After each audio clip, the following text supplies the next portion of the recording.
அப்புறம் அண்ணன் முதல்ல பேசினவர் சொன்னார், நீங்கள் கலாச்சாரத்தையும் கல்வியும் வச்சுக்கோங்க, உங்கள் சொத்து பத்தெல்லாம் என் பேருக்கு எழுதி வச்சிருங்கன்னு சொன்னார்.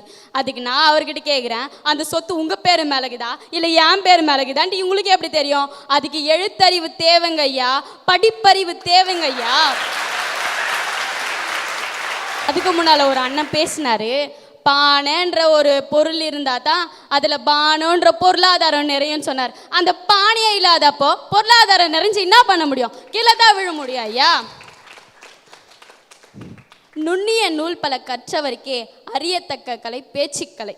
அப்படியாப்பட்ட நூலெல்லாம் படித்தவர் ஐயா. பொருளாதாரம் பெருசா கலாச்சாரம் பெருசான்னு வந்து பேசின்னுக்கிறார் பாருங்களேன் நீங்களே.